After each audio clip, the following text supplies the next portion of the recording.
The folks at Tyler Farm Supply understand that farming is hard work, and that's why they only offer durable and reliable short-line farm equipment that you can depend on. Whether you're a small-scale farmer or manage a large operation, they have the tools that you need to get the job done quickly and efficiently. Plus, with their competitive pricing and financing options, Tyler Farm Supply makes it easy for you to get the equipment you need without breaking the bank. Give them a call today, 701-642-8827. Every business begins with an idea. With dedication, hard work, and high-speed broadband, that idea can grow into something giant. The member organizations that form BAN are proud to support North Dakota businesses every step of the way, from the soil to the stadium.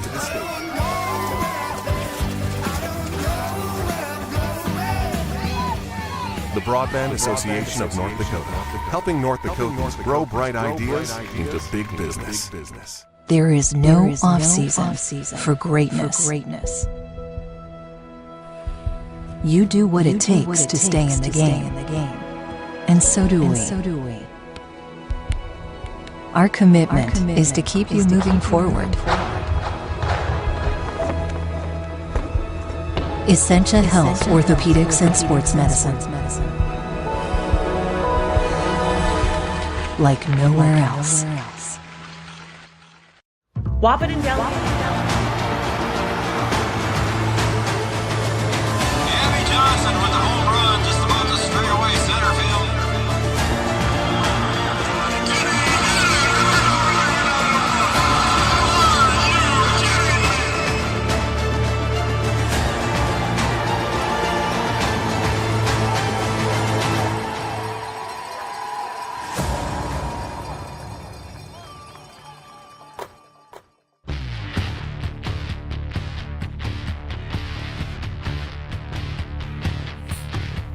Well, hello everybody. Welcome back to our first winter coaches show here for the 24-25 season. It's a cold, wintry night. Welcome everybody to Three Borders Sports Network, and it's brought to you by the Giants Coaches Show, and it's also presented to you by Red River Communications and Cable Channel 28.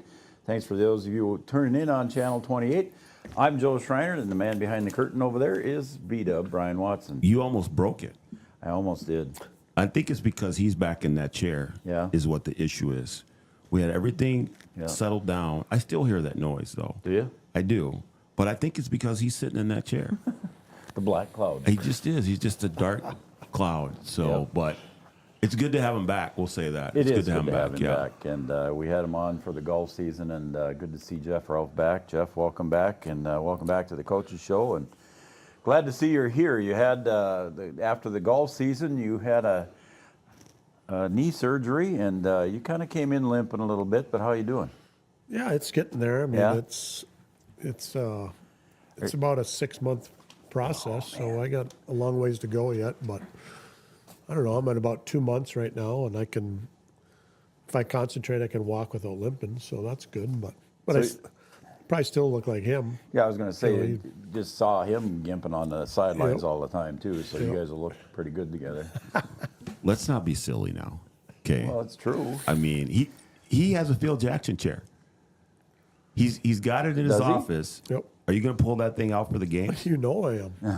It's not as cool as Phil Jackson's chair, but It's what you're saying is it's high. it's like an adult high chair. Yep. Is what so- he has. so No sitting down tray in in this chair is front. pretty tough. No tray in front, but it's like an adult high chair. It doesn't say UND on it, does it? It does not say you. It does not say UND on it. And it does not have a tray on it. He probably put Minot State on is what he do. So Yeah, that could be. yeah. So I could live with that. It's all right.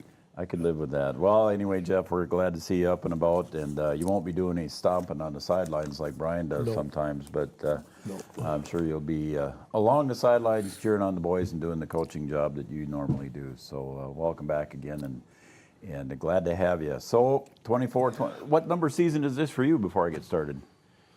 18. 18. Yep. 18 here in Wahpeton and about 90 overall. But 18 as the head coach. 18 as the head coach here in Wahpeton, and so congratulations on that milestone, of course. Yeah. And so we got 24-25 season coming up on us. You just had practice for not even barely a week, is it, Ben? Yeah, we just have 3 in, and it's good to be back in the gym. Yeah.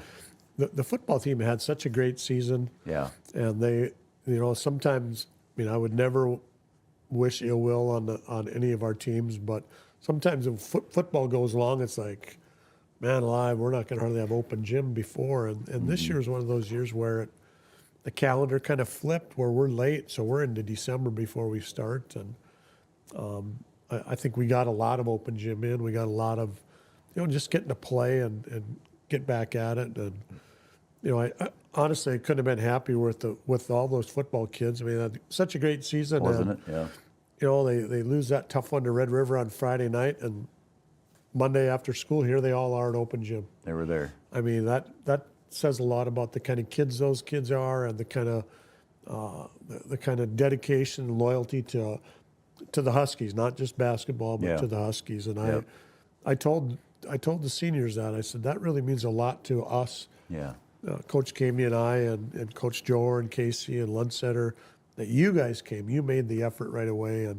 And they're the leaders of the program, and they're the leaders these first 3 days. It's fun to see, we got Crosby Anderson, a ninth grader, in our practice, and we're doing our defensive breakdown, and here's Bjorn standing behind him, telling him, okay, you need to move out further. And I mean, that's stuff that's coaching stuff, and Bjorn was doing it. So that's just really good leadership by those kids. And absolutely. Really, really proud of them for doing that. That's very, very cool. Why don't you break down the team a little bit, Coach, for us? You got how many seniors, juniors, et cetera here, and what are you looking for out of that leadership squad that you just mentioned? We have 4 seniors, Jackson DeVries, Trayton Mauk, Bjorn Kubala, and Jameson Cook. Bjorn and Trey essentially started about every game, and down the stretch they did start every game. Trey was an all-region player. Jackson DeVries was kind of off and on with Landon as a sub for Cooper. Yep. He got sick at the end of the year last year, so then he didn't get to play much at the end of the year. But he's a kid we're looking at, playing him at a guard spot and letting him get out and run. I mean, if you put Jackson and Trey in a race, it's a tight race. Yeah, those two are pretty quick. We want to take advantage of his speed, and we saw a little bit of it today in some conversions, offense, defense, where he got the edge, and bam, he's gone and gets an easy bucket for us. So we're really looking for him to do that for us. Then our juniors, we got 6 juniors. Braden Steffens, all region. There you go. Slightly disappointed he didn't get a sniff at All-State maybe last year, but the kid's, I mean, he's a great basketball player, and I feel really fortunate that this is year 2 of having him as a point guard. We're going to have one more after this too. Yeah. So when you have a good point guard like that, it really, things run well. But Braden started every game, all region, just a fantastic player for us. Landon came off the bench last year. He's going to have to play more this year. Somebody's going to have to replace Coop and Jaden, and I don't think, he's more of a Cooper replacement than Jaden. I don't know if we have that post-up look this year. We're hoping to get there with Alex Cummings maybe. He's about 6'5" and good around the basket, good hands, a good rebounder. Carter Hockert played minimally for us last year on the varsity. And he's kind of in a tough spot again this year. We have some really good guards. We got some good guards. And, with Trey and Bjorn and Braden, I mean, it's like those minutes are tough to get. But then we have Garnett Anderson. Sure. And Evan Doctor, both C-Squad players last year and looking to play a little bit. Aiden Bonchis, a sophomore. Bonchi's out with a knee injury right now, but he'll be back probably after Christmas, we're hoping, and he'll get some minutes. I think he's a good shooter. Yeah. And we can find a spot for him. I think the same with Jameson Cook, too. Jameson can knock down to 3, so, we got that going. Ryland Flack, another sophomore, kind of finding his way these first couple practice. I think his head's been spinning a little bit, but he'll get there. Our freshmen, we have 14 kids right now on our roster. Jack Gilbertson, Jack's going to play. I mean, he's going to play. He's going to find a spot and maybe a backup for Braden when Braden's out. But Jack's going to play, and he's looked really good. Coach Kamey has been just raving about him for 3 days about how Jack's the hardest worker in practice. And I think some of these other guys are working hard, but Coach Cavey's like, he doesn't take one play off. He doesn't, and I think that's something to be said for him. He wants to play, and he's going to prove that he deserves it. So, good kid. And then Crosby Anderson, our other freshman, kind of a whirlwind for him too. But the kid can make shots, and that's big.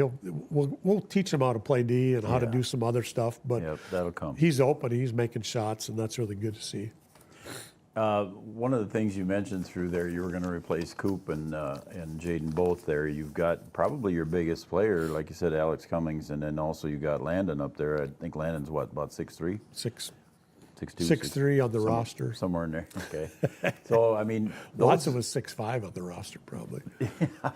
I played like I was 6'10", though. Sure he did. But anyway, that's what you got to replace those two guys with. And Landon got some varsity time last year. So, I mean, B-Dub and I were talking about it before you came in, about what you're going to have for height this year. Yeah. We thought we were kind of small last year, and I think we're smaller this year. Yeah. But we've talked about how, we'd like to pressure a little more, we'd like to push a little more, we'd like to create and transition more, and I think we, even with Alex at 6'5", he can run the floor. He has some speed and he's got some length to him. But I look at we've talked about some lineups with not having Landon or Alex in. Looking at Braden and Trey, and Jack, and Trey, Braden, Trey, Jack, and Jackson out there, and I mean. It's a pretty good crew, and Bjorn being our big guy. Yeah, Bjorn would be the big guy. At 6'2", 143 pounds. But that was going to be my next question, Coach, and it's probably a Mr. Obvious kind of question, but now you need to change your coaching style a little bit to match the size of your team, if you will. Yep. We wanted the ball to go through Jaden last year. Yeah. And it did. But I don't think we can do that this year. I just don't feel like our skill level at that position is that good. I mean, that's nothing against Alex and Landon, but that's not their back to the basket is not their thing. Right. I think Landon emulates Cooper in that he's a ball screen and pick and pop guy on the perimeter, and he's a good 3-point shooter just like Cooper was. Yeah. And that's something we're going to get from him. I think Jaden I think what we'll see from Alex is he's going to be an offensive rebounder for us and maybe get 8 points off the offensive glass or get something running down the floor where he just beats his guy down. Yeah. I mean, I think those guys are going to have to take, I'll go last game of the year last year, the Droog kid from Grafton, they're going to drag him away from the basket and make him guard out there. And then, if we go to that smaller lineup with Bjorn as the big guy with those other four, I mean, who's he going to guard? And I think we have to create those matchups for ourselves and create that advantage. And, it's stuff we've talked about, stuff that we haven't gotten to it yet. I mean, we're 3 practices in, and tonight was really the first night we really went hard going offense, defense, and seeing some of that stuff. So I think we'll get there, but we're a little ways away yet. You've played a lot of man defense in the past. Are you expecting that again this year? Or with the smaller lineup, you're going to have to zone it up a little bit? If Noel Eckroth is watching, he's going to laugh because I'll say, well, yeah, we're going to have to play some zone, and then we never do. But I really think this crew, this crew's going to have to. We're going to have to play some zone and maybe some zone press and dropping back to zone just to give a different look. Sure. Again, when we are looking at 6-7 in the post, I just don't know how we're going to defend that very well. And I think the zone will be the answer. And I think a lot of pressure is going to be the answer for this team. And they, I think they like that. They sometimes get out of position because everybody's running at the ball, but that's something that we can fix. And we did it right away the first day. We're getting up and pressuring, and I think you might see a little different style from us this year. We're going to try to play a little faster and see if we can make some shots. Awesome. All right. So then One of the other things I wanted to talk to you about was your strength of schedule, and I saw in the Daily News article that you had mentioned you're not going to be the Road Warriors this year. You're not having to make that West Coast trip again, but Brian's going to make that West Coast trip again this year. Thanks. But I appreciate that. We'll talk to him about that later. But so you're a little closer to home for some of those games, but you've still got a pretty tough schedule, and obviously you got Kindred out there as undefeated state champs last year. You know, that they're going to be a problem for everybody that plays them. I mean, they're long, they're good. I mean, they're good basketball players. So, you know, that's a team we're going to have to play some zone. We're going to have to hope they don't shoot it very well. You know, I think the same thing last year you know, with that crew. But, you know, I look at, you know, our opening 3 games. Thompson's got 3 guys that are 6'5" that we're going to have to figure out some way to deal with. And last year, you know, I thought we did a good job in the first half. Second half, we didn't really do a great job of containing them. And then we ended up, you know, getting behind, and then you're just, you know, up against a little bit. But I think, you know, I think that's a team maybe we can pressure a little bit and keep the ball away from those big guys. You know, we go to 4 wins. The last game before Christmas, another team that, they're just good basketball players. So you're going to have to play well. And, you know, I think that's really 2 good games for us to start. You know, we get, thankfully, Thompson's at home. Yeah. But then you go up to 4 wins, I think a tough place to play. And it's a basketball team. You know, sometimes you look at a guy and you think, well, geez, he's not going to be able to go by me. And they're by you because they're basketball players. And so I think a really good start for us. But then we're right into it with Central Cass, Kindred, and, you know, we got Hillsboro New Year's Eve up in Hillsboro. I mean, there's three Region 2 games we play, non-conference, but I mean, 3 That's really. All right too. 3, yeah. I'm kind of glad they are, so that, you know, we're not right in the games that really mean something for the conference standings or the region standings. But 3 really good games and 3 really good teams, and really three really good coaches that are going to be prepared for us when we go play them. So good start to our season. But then after that, you know, 3 games in December. And then it's like, you know, 2 a week till we're done. So it'll be fast once we get going. And I think that first game is a doubleheader. The girls that first game that you got at home too. So, BW, got any questions here for Coach? I know you guys see each other every day, but I don't talk to that guy. Yeah, I bet not. I just want him to get out of the office so I can just get in there and get done what I need to get done. He lives in there, so. But we're opposite now, so I don't get to see him that much. Okay. I don't know. I mean, I guess, you know, it's year 2 of 3 divisions. What are your thoughts on? I know what mine are, but what are your thoughts on, you know, what it's like to be in this middle class and to be in 3 division? What's the basketball like to you? Well, I think it's really good. Yeah. You know, I think it's a good level of basketball. I think it's where we belong, obviously. I think, you know, a team like Kindred, a team like Beulah had last year, you know, Devil's Lake. I mean, there's some really good basketball in our division, and I think we saw at the state tournament that you know, maybe not the best teams were there, but once we got to the Final Four, those are 4 really good teams. And you know, I think the power has been in the East. I think that'll continue. You know, Shiloh's going to have a really good team this year for us. But you know, I think it's been great for North Dakota basketball, and I think it's something that if you're still a naysayer on three division basketball, your head's stuck in the sand. I mean, it's the way it should be, and maybe should have been for a long time. And I'm just going to throw this in there, and this is my view. I think, you know, people were worried about, Class B is going to die, and Class B this and Class B that. I thought Class B last year was as good as, and that's the way it should be at the state tournament level for the boys. I think the brand of basketball is better, and I think, at least for us, I think it's more difficult. Top to bottom, I think it's more difficult because there's everybody can beat everybody. It doesn't really matter who it is. And I think that's just good for the league. Whereas, you know, in the old EDC days, you play half your schedule and you're like, well, maybe one year we can compete with all those teams, but for the most part, you're losing half those games. Yeah, you're going to go into it, you're going to tell your crew that you're going to win those games, but you're fighting an uphill battle. Where here, I don't think it really matters. You better come to play every night, and if you don't, then you're going to be behind the 8 ball before you know it. And I think we saw that from Kindred. yeah, I mean, clearly they were the best team, but still, I mean, they were ready for us. Yeah. It wasn't like they were taking us.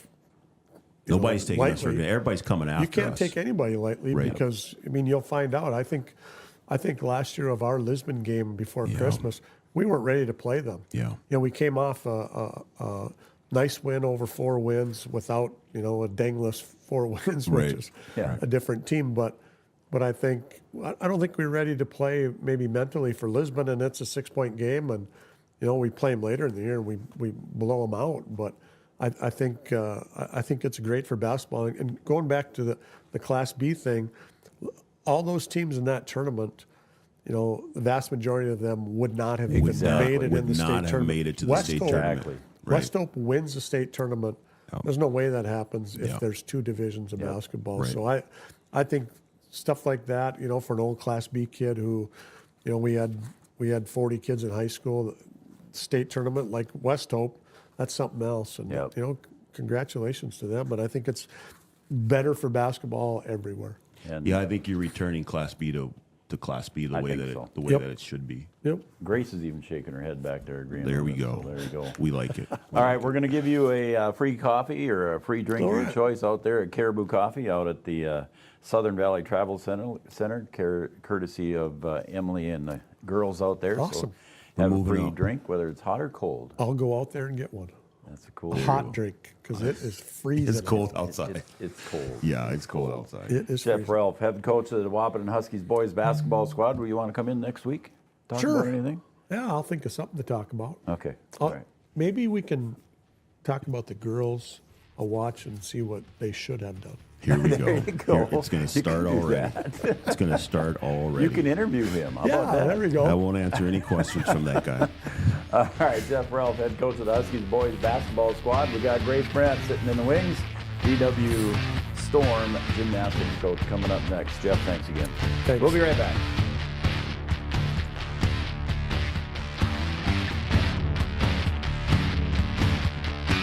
Serving delicious deli staples paired with great service and friendly staff. They use the best ingredients and provide a great atmosphere. If you have an office party or an at-home celebration, Wahpeton Deli and Eatery can help with your next event. And now you can order online for in-store pickup. Check it out at WahpetonDeliandEatery.com or call 642-3639. With Motors in Wahpeton, we make sure that when you need a vehicle, we'll find the perfect one that matches your lifestyle and budget, like the eye-catching Chevy Equinox, the powerful, always dependable Chevy Silverado, or the rugged, hard-working GMC Sierra. Since 1960, Smith Motors has provided an excellent automotive buying experience. From low-pressure sales to high-quality service, our customers always come first. Find your new Chevrolet or GMC today at Smith Motors. Small-town friendly, big-town deals.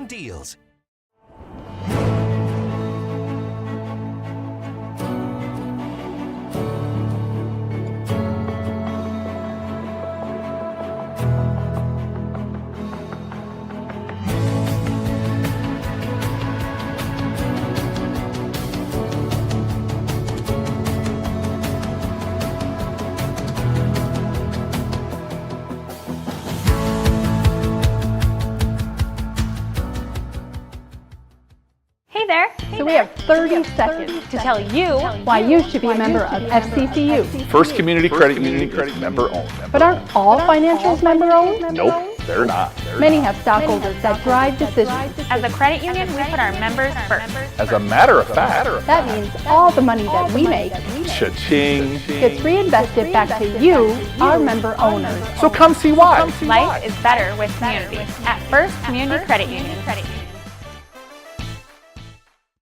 Yield Advantage is proud to support our local Twin Town teams. They'd like to remind farmers that the Yield Advantage team is ready to help you get the W next planting season. They can help get your equipment in game shape with upgrades large and small. Yield Advantage is your local precision planting premier dealer. From row cleaners to closing wheels, seed meters to liquid fertilizer systems, and everything in between. If you want to give yourself a competitive edge next season, contact Yield Advantage today.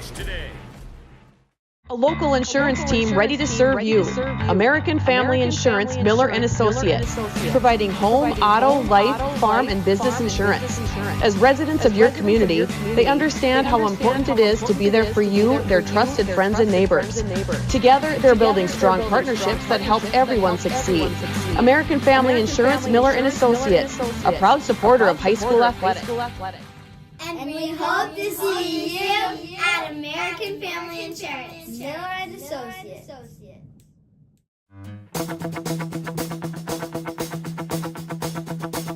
Welcome back, everybody, to the Giants Coaches Show here at Three Borders Sports Network, and also brought to you by Red River Communications and Cable Channel 28. Thanks to everybody for watching on our YouTube channel, and of those of you watching on Cable Channel 28. I'm Joe Schreiner. He's Brian Watson. You're getting much better at that. It's only taken me 4 years. I know, but I mean, you did pretty good there. I'm going to give you A+. But we're comfortable now. You got us some nice chairs finally. So I mean, I do what I can do. I do what I can do. You're making it comfortable for all. I'm trying. I'm trying to I'm putting pieces together. We're not all as cushy as you are over there. I'm not cushy. I mean, I got a desk chair. You got a recliner over there. Yeah. I mean, come on now. Yeah. It's like you're sitting in your living room over there. I think he ordered a new couch too, so we're gonna. Yeah, we'll see how that works. So that's exciting. Yeah, we'll see how that works. So instead of a couple of chairs I'm gonna have over to. there. Yeah, it's gonna be like a jigsaw puzzle in here. So we'll see what happens. So. All right, we're joined now by BW Storm gymnastics coach. That's Grace Brent. Grace, thanks for coming in on a cold, chilly, windy evening here in Wahpeton, North Dakota. Absolutely. Thanks for having me. Appreciate you coming in. Well, all right. Season number 3, correct? Correct. All right, so we've got the third season underway here for Grace and the BW Storm gymnastics squad, and looking in the Wahpeton Daily News in the newspaper there, reading a little bit about it, and then also watching Facebook on you. We got a young squad this year, and we talked before we went on the air, no seniors. Yeah. No seniors this year. It is a younger squad, but I think this is going to be a really interesting year for us. We picked up 2 7th graders from Breckenridge, Quincy Schockert and Maya Running Bear. So super excited to have them on the team. And then we also had a co-op go through this last spring. So we are Breckenridge Wahpeton formally, and then Rossholt, South Dakota also had the co-op added on. So we have a 9th grader, Lexi Vermillion from Rossholt, South Dakota, who will be joining us. Okay, so I'm going to ask a stupid question. How does she, does she have to travel up here then after school every day to get here? Does she have, let's see, freshman, she probably doesn't have her driver's license yet. Not yet. She says she's like just a couple of weeks out from getting her license, but that is the responsibility for the co-op school. So like Rossholt has the obligation to figure out some sort of transportation with their district, or they can choose to make transportation the obligation of parents or students. Okay, I got you. So hopefully she gets the transportation up here that she's needed. And of course today was kind of a tough one. Maybe she didn't come up today. But correct. We ended up calling off practice today when Breckenridge let out early. We didn't have any Breckenridge athletes come over to Wahpeton for practices. And that really just leaves Elise Scovolt as our only Wahpeton gymnast right now. So we took the day. She lives out of town, and I wanted her to try to get home on those country roads before the sun went down. Yep, she's out of town too as well. So yeah, you'd had to, being Breckenridge closed, that was a good move, I'm sure. All right, so again, a young squad. You mentioned Elise, and Elise is just a sophomore this year? Correct, a sophomore. Yeah, so then let's talk about the rest of the team then that you've got. Yeah, we have a junior, Justice Christian. She's back. I'm really excited for her this season. Last season was a bit of an up and down. There were some recurring injuries that we were working through. Right, I remember that. And after a lot of physical therapy, working with some specialists just to make sure that she's as good to go as possible, she's back this season. And I think it was a really smart choice. She took the spring off. She didn't do any spring sports or activities. She coaches our recreational program at the gym, which we're very grateful for. It's great to have that expertise from our high schoolers at the gym. And I think it's a really nice full circle moment for our high school gymnasts to be able to give back to the gym that really created this foundation of skills and opportunity for them. So she coaches in the off season. She did a little bit of work with us this summer, but again, gymnastics is such an intense, full body mental sport that when you have some of these really nagging, recurring injuries, honestly, the best thing to do is to really take a 6-month break from them. To just let your body rest and heal, to do physical therapy, and come back when you're cleared and when you're really ready to go. And it was exciting. We did some preseason practices at the gym, and the power she came back with, I was floored. Literally, awesome. when I saw her on floor, her tumbling was so big. It was high. Wow. She had so much power. She was transferring momentum. And the goal of gymnastics, again, it's an incredibly difficult and physical sport, but you want to make it look effortless. And after taking this bit of a hiatus, Justice came back and just all around things were looking effortless. And that's really what we want to be able to see, taking that time to recover, coming back at full strength. You mentioned taking that break, and when you look back, and now her name just escaped me, from the Olympics, the gymnast that she actually left the Olympics back in 2020. Oh, yes, Simone Biles. Simone Yep. Biles. I'm sorry that I forgot her name. I shouldn't have. But she had to take that break, that mental break, not only just physical, but the mental break that she had to take. And look how she came back in 2024. I think it's a really good testament. All sports have a mental aspect to them, but in a sport like gymnastics, where it's individual while also being a team sport, you can be your own worst enemy. And that's one thing that I've really been working with our younger girls already on is it's okay to be scared. And when we feel scared, it's because our body is looking at a situation and trying to gauge what are the possible harms that could happen. But the worst thing you can do in a sport like gymnastics is do a skill and in the middle of it balk or just stop. It's really unsafe because you could end up hitting a piece of equipment or not rotating all the way, landing on your head or your neck. And so we always say it's okay to do a skill scared, but it's not okay to do a half skill or to give a half effort, because if you do a half effort, you're more likely to get injured. Being scared is part of life, but if we do something while we're scared, we can conquer that fear. Through exposure, you can overcome. How about that, B-Dub? You're ready to sign up for gymnastics now, aren't you? I'm just telling you, every time that she comes in here, I don't know. I get so enlightened. I know. And I don't know. Anyway. Yeah, it's too much for me sometimes. But let's talk about now. You just had your first gymnastics meet and went down to Sisseton, I think. Yes. And it was just a duel? It was a triangular. Milbank was also there. Okay. But for our duel, we had one varsity gymnast competing. So Elise competed for the varsity level. And then we had Maya and Quincy were competing for the junior varsity level. So just 3 girls went down? Yep, 3 girls competed last night. So how did Elise do? And I saw some of the results on Facebook, but if you want to go through them again, that's up to you. Yeah, absolutely. Elise did really well for this being the first meet. Part of gymnastics, like any sport, is when you're at your own gym, you know the environment, you know the equipment, but when you go to different gyms, everything feels just a little bit different. Yeah. And so part of it is learning how to respond to a different balance beam or floor or bar set. And so when we're in Sisseton, we kind of are familiar with their setup, and a lot of times she feels like all of the gymnasts feel like they get a lot of extra rebound out of the floor, and so we kind of have to bring our tumbling down a little bit just for safety's sake, so we're not over-rotating anything, we're not risking knee injuries or joint injuries. But it went well. It was a good opening meet for Elise. Just kind of shake the cobwebs off, get back in the literal swing of things. But she scored a 29.05 for her all-around score. She did have some placements on vault. She had tied for 5th place in the varsity category. And then she had also placed 3rd on bars, so that was really exciting. She had a 6th place on floor and a 9th place tie on beam. And then her all-around score put her in the 4th place for the varsity category. Yep. So what did you say in the beam? Third? What was 3rd? She placed 3rd on bars. Bars, that's what it was. With a 7.10. Yep. The Scoville girls are good at that gymnastic stuff.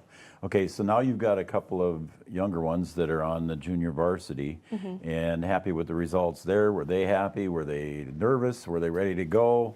There were a lot of excited nerves last night, and as much as we try to talk them through what a gymnastics meet looks like, how the pacing goes, it's one of those situations where it kind of has to be baptism by fire. You just at some point have to rip the Band-Aid off, not to mix metaphors, but going through a meet and talking them through step by step. We practiced in the gym, we walked through it. You always look at your judge, salute your judge, beginning and end. If you fall, smile, get back up.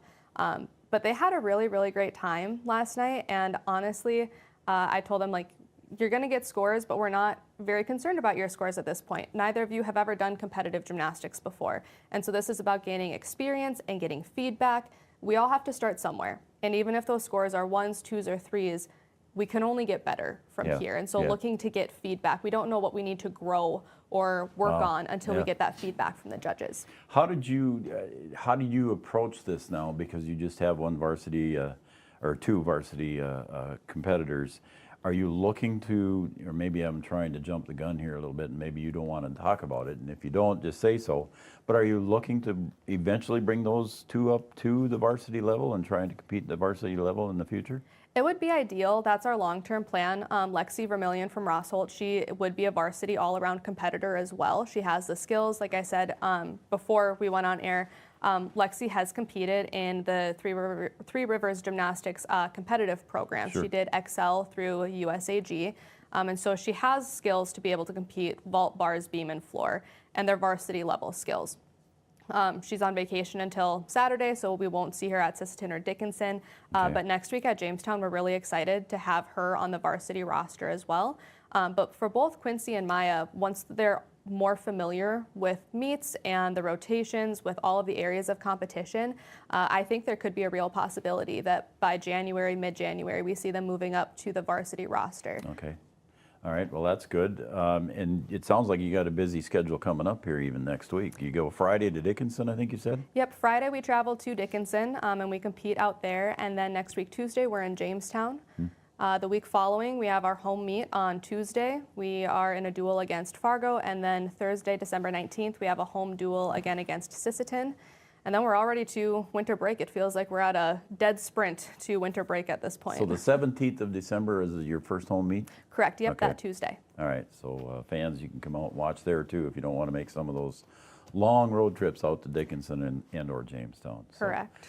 All right, Ryan couldn't be with us here tonight, No, but not tonight. I think Ryan Brandt is the head coach of the BW Storm wrestling team.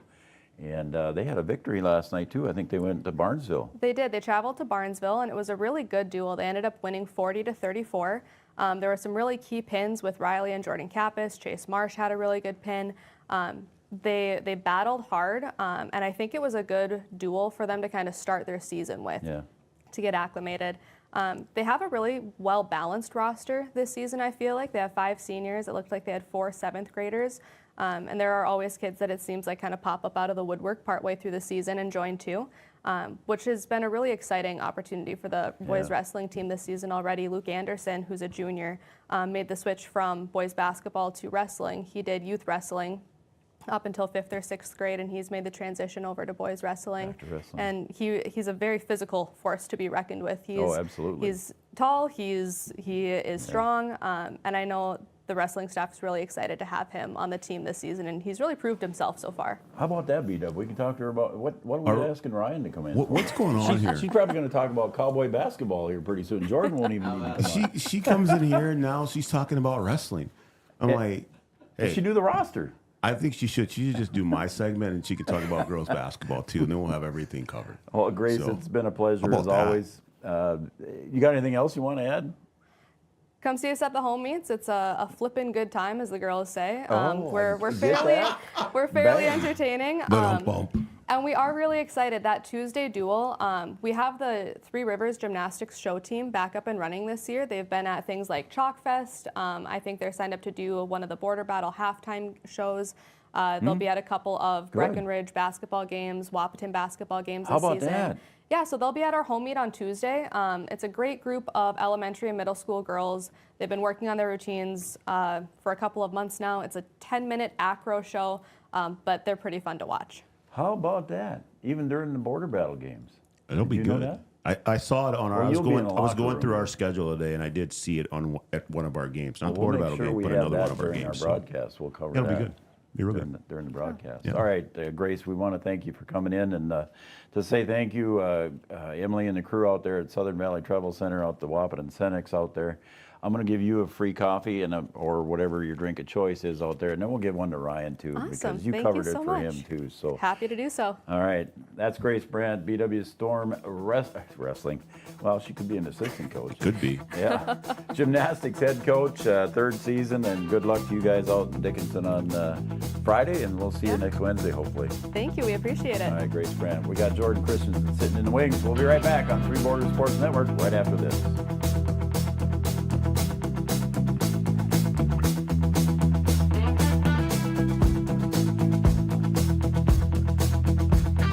Since 1941, Minn Kota Ag Products has been helping farmers with their agricultural needs. The farming industry has expanded at great lengths, and Minn Kota Ag Products is there to provide farmers with their entire chemical, fertilizer, seed, and grain elevator needs. They also offer deep band tillage, chemical application, and fertilizer application, just to name a few. For market access at your fingertips and information essential to your farm operation, download the Minn Kota Ag Products app. Minn Kota Ag Products, proud to be a partner in your farm operation since 1941. 20 years of experience, Dr. Andrea at Hornstein Family Chiropractic is certified in pediatrics and pregnancy, seeing children of all ages daily. Start your pregnancy out right with a correcting postural adjustment to help with daily activities and also give you a better night's sleep. Continued chiropractic care throughout your pregnancy can potentially help for an easier labor and delivery of your new little one. Call Hornstein Family Chiropractic today at 701-672-1300 for an appointment, or request an appointment online at HornsteinFamilyChiropractic.com. Dr. Andrea Hornstein, helping your family grow up healthy. Insurance is an important safety net for your family, your home, and your business. Carlson Family Insurance Agency is your local auto owner's insurance provider. At Carlson Family Insurance, they work for their clients, not the companies. Customer service and satisfaction is their #1 goal. Give Carlson Family Insurance a call for all of your personal, farm, business, and crop insurance needs. 701-672-6002 or at CFIagency.com. Carlson Family Insurance, your auto owner's insurance agent. Powerful and playful. Delicate and precise. Bold and carefree. It's the way you move, and it moves us. To deliver care for your whole family.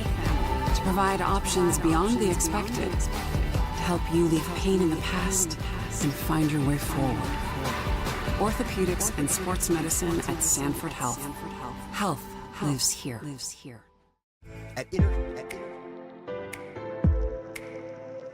A little behind here. We're blaming Jeff Ralph. He started early, but that's okay. And Bogey says, "Oh, what's new?" But I know. It's like he has his own show. I'm telling you. It's like the dude has his own show. Well, welcome back, everybody, to Three Borders Sports Network, the Giants Coaches Show, presented by Red River Communications and Cable Channel 28. I'm Joe Schreiner, Brian Watson over there behind the microphone. And we're joined now by head coach of the Cowboys basketball squad, Jordan Christensen. Thanks welcome for having me on. Year number 3, correct? Year number 3. And how are we doing? Just overall picture. We're doing good. We've made a lot of improvements, honestly. Last night, but we'll talk about that game didn't end the way we wanted it to, but we're starting to get into to the time where the kids know what to expect from us, and and they're learning and figuring things out, and then you've even got kids kind of teaching younger kids as we go. Yep. Where the first couple of years that wasn't happening quite so much, and it's been a good start. We had 11 practices before game 1, and they were ready to play somebody else. They were getting tired of practicing against each other. All right, let's talk about last year. I'm sorry to say you had a 3-25 season. So your overall outlook, Jordan, and the team and your assistant coaches, how did you approach it this year, coming into practices and saying, "Okay, boys, we're at least a 500 squad. We're going to win every game." How do you go into that season here when you started coaching in the practices here this year? Did you even mention last year? Because you had some key returning players from last year too as well. We talked a little bit how are you going to respond to last year, you guys that played? Are you just going to accept the same things that we let happen last year, essentially? On the defensive end and with the turnovers, we can't repeat that again. Right. They responded pretty well to it. Aiden and Cooper played a lot of minutes for us last year, and Logan played, and Joey Lopez played, but we added let's be honest, we added a couple key pieces to our roster that are going to play big-time minutes for us that weren't on our roster or were on our JV roster last year, which are going to make a big difference this year. All right, so let's take a look at the overall roster here as a whole before we get started talking about last night's game. Overall, you've got some seniors returning, Caleb Albertson being one of them. Unfortunately, he's still nursing his knee injury. He's still dealing with his knee injury. He tried to, I'm not going to say too much on it, but he tried to come back the week of Thanksgiving, was his first few practices, and his knee didn't Didn't like that respond too well. much, so we're Yeah. going to take it a little bit slow. He needs to get healthy and get ready to hopefully. It was good to around see him after out there as a Christmas. captain on the floor, though. So that's got to help the team a little bit mentally, I would think. And him and Logan received a lot of votes within the team for captain spots. So those two have been good throughout the off season and to start the year. It's tough for Caleb because he does want to play really bad. Oh, I bet he does. And Yeah. as a senior, I get that. Like that's hard. Yep. But he's doing a good job. He's at everything. He's doing what he's supposed to with Janie, our trainer, and he'll be back eventually. And I forgot to look at the roster last night, but how many more seniors are there? Is there a few So more? then Logan and Caleb are our two returners, and we added Trey Vogelbacher. Oh, that's he right. joined. Trey's back, yeah. So he's back playing basketball for the first time since, I think, 3rd or 4th grade. And then Joseph Gomez, JD's moved over to Breck. And Yep. You'll see him on Thursday night. You got some senior leadership coming in there. All right, so then some juniors you've got there that are coming back. I think you had a couple juniors with some varsity experience, obviously, Aiden being one of them. Or Aiden's just a sophomore. Aiden's a sophomore. Aiden's just a sophomore, excuse me. Cooper played a lot last year as a sophomore. He's a junior now this year, and he really developed over the summer. He's as tall as I am now, and he got quite a bit more physical and spent a lot of time in the weight room, and you could see it throughout the whole summer, and then to start practice this year, he just looks like a different kid and is much better playing in the paint, and he's going to be a good presence for us. Well, and I mean, you can talk about your sophomores too if you want to here, Jordan. I don't mean to cut you off, but you got Aiden Sanchez and a couple other youngsters there too. We got a lot of youngsters, but then like our junior class, we got Charlie Krejcia, who he's really put in a lot of time, and then Levi, my brother, he's playing. He's back to being eligible for varsity after that. And I was just going to say, I don't think I explained it on the air last night, but he was not eligible to play varsity last year because of the transfer, correct? Yep. Okay. So he spent a year at Hillcrest, and then when you come back, unless you change addresses, you can't participate. Yep. So like in the cities, a bunch of these kids probably would just change addresses and play right away, but can't really pull that off here. So obviously his address didn't change. He lived at the farm the whole time, and he had to play JV for a year. Yep. And then we've got Jackson Riggs as a junior, and Gavin Hoffert just decided to come back out for basketball. So shout out to Gavin. He was kind of wavering and wasn't super gung-ho about it, but the kids have been working on him, and he decided to come back out. So that's a good plus, addition good to numbers. The team. Yeah, good addition to the team. And then sophomores, we got a lot of them, and they all, all of them, most of them played a little bit here and there last year, except for Aiden. Aiden played a bunch, and when he started the whole year. And I mean, we're going to need big things out of him, especially on the defensive end. He's a kid that when we get him locked in on the defensive side, he's going to be really, really good.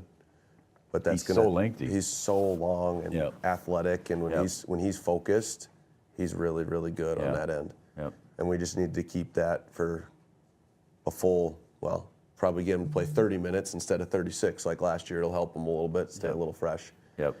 And then Joey and Avery, they're just like little balls of energy out there. They play hard and they defend and they go downhill. And Joey surprised me last night, to be honest. Yes, I thought he played well. Play. Yep. And then Connor Ernst has been solid. He'll continue to play a lot for us. He's just a physical kid. Yep.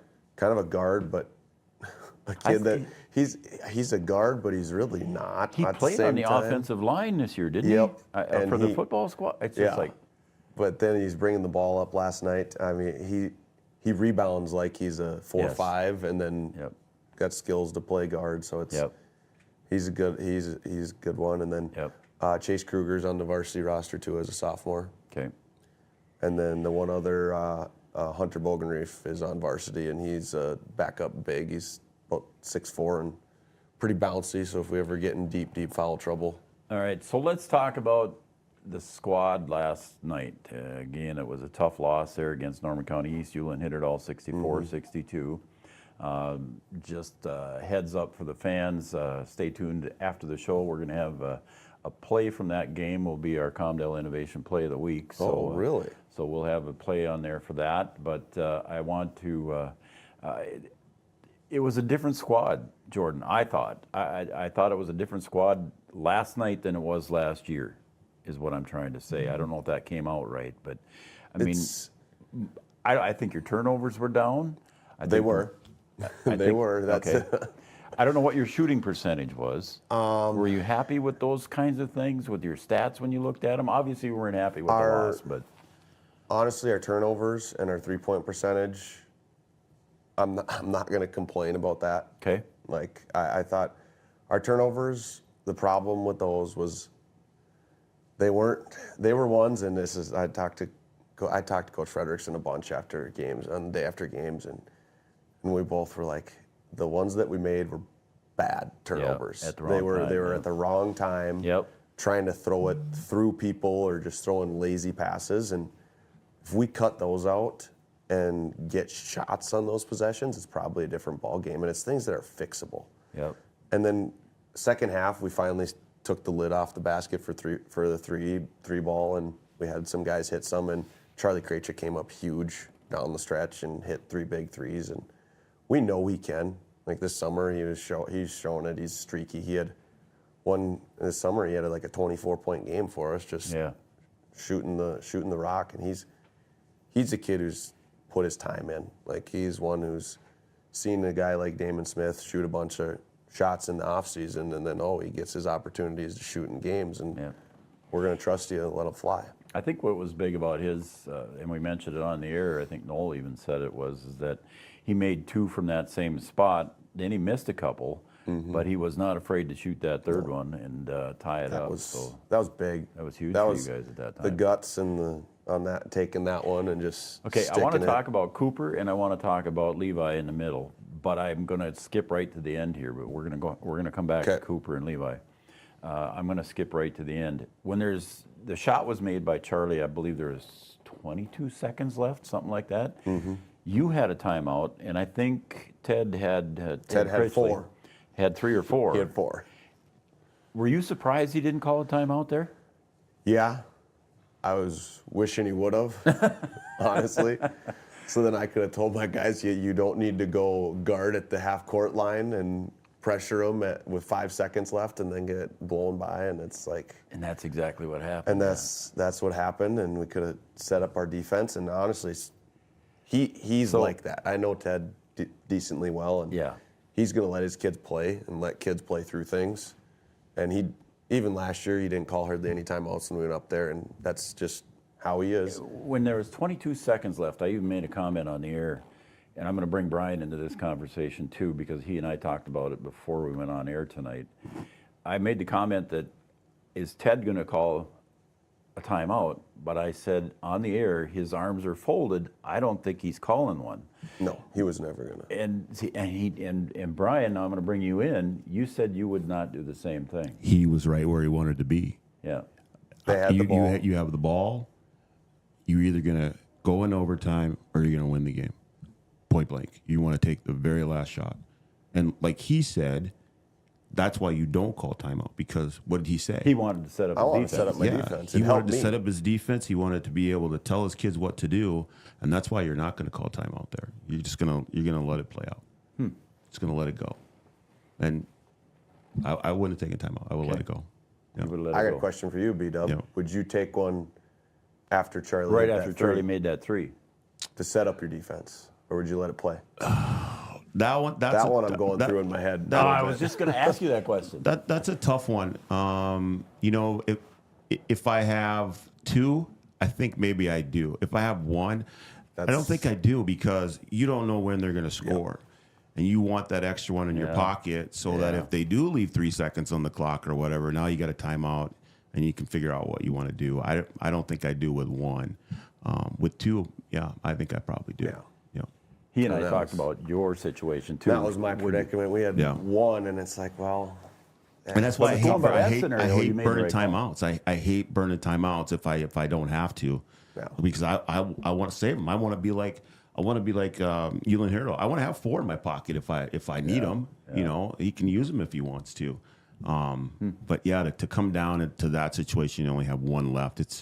It's tough. Your hands are kind of tied. You got to kind of take what you get. Interesting situation. Yeah. So, I want to go back now, unless you got something else you want to add to that. But I want to go back and talk about your bigs play there between Cooper in and out, and then with Levi down low. Of course, Levi got in foul trouble and ended up falling out of the game there at the last minute. But Noel Eckroth was coloring the game for me last night too. He mentioned the bigs and how well both he and Cooper played down underneath. Those two, I mean, they're kind of like a couple of twin towers. Like one of them's down there or the other one's down there. Yes. We got to get them the ball. Like every time out, they can't guard us down there. And then when they double team us, it's going to get all you other guards. You're going to get closeouts to attack or wide open threes. Yep. And we started to figure it out in the second half and in the first half at times. I mean, they knew they couldn't guard us one-on-one in the paint, so they went to their zone as soon as their big guy got in foul trouble. And I thought, honestly, we handled that pretty well, threw it in, and played with poise. Those two didn't get rushed. There's a couple things that we got to work on with them, with going to their offhand or not fading away, which is totally fixable, and it's stuff we can work on, individual skills. And but it was exciting to just see both of them.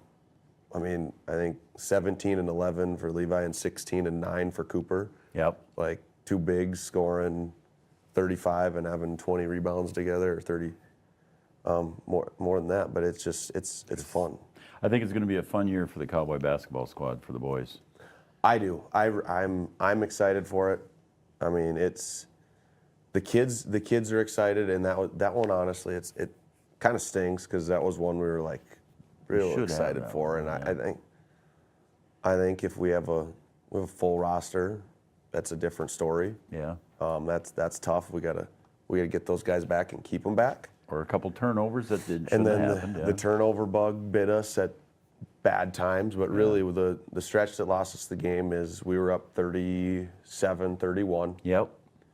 And then they went on a 13-0 run, I think it was, and that hurt us. Yep. And I burned a timeout in the middle of that. I almost burned a second one. I looked at Coach Yagi. I'm like, dude, this is not going. Like, do we need to burn another one? He's like, you can't. I'm like, you're right. Yeah.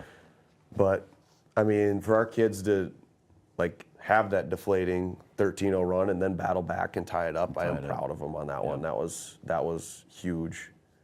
But the one thing we're going to get better at is on-ball defense. We were a little bit too aggressive on shading to the left and kind of open the gate, as we say, and let them get too many easy drives in the second half. Where in the first half we were pretty decent and forced them out of the lane. In the second half we weren't in good enough stance. And number two, we let him go wherever he wanted, and it hurt us. Yeah, he got in foul trouble in the first half for NCEUH and came back in the second half. Didn't even commit a foul, but he scored 27 points in the second half. He was great for them. And he was. Played well. What's next? We go to Battle Lake tomorrow. Watched a little bit of film on them with our early out. Coach Yagi and I were talking last night till late in the night about what we need to do at practice, and then about 10:30 in the morning, I texted him like, "Man, we might be going home from school. We might not get to have practice."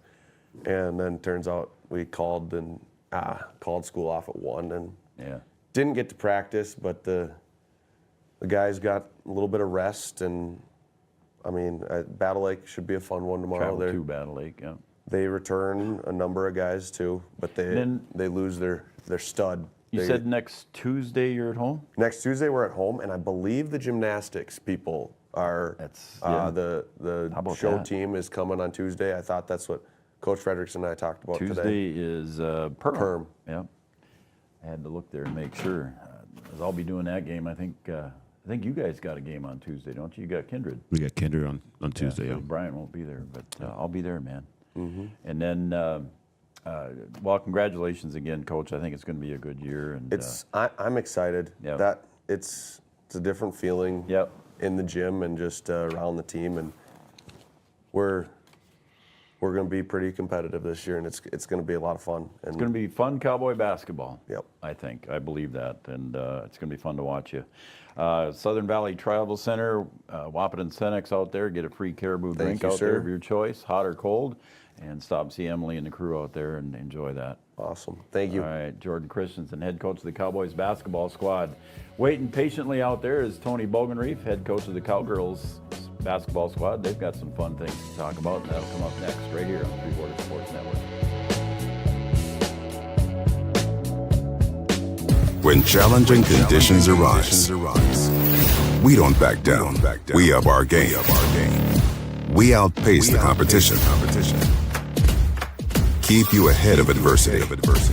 We keep you equipped and bring you solutions that hit close to home. Channel leads the field so you can rise above. See how at channel.com/rise. State Engineering. Our business is about connections.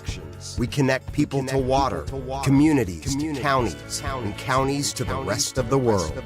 Our work connects main streets to interstates, and yesterday with the potential of tomorrow.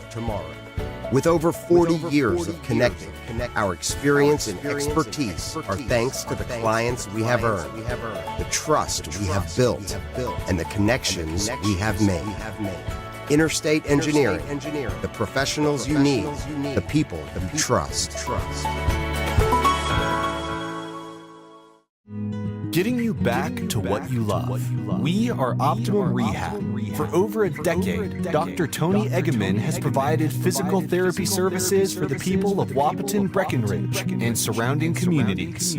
We're a small practice that sees our patients as individuals. Through hands-on techniques, our patients have their treatment plans tailored to their exact needs. Sprains, sore muscles, back pain, achy joints, rehab following surgery, you name it. Optimum Rehab is your answer.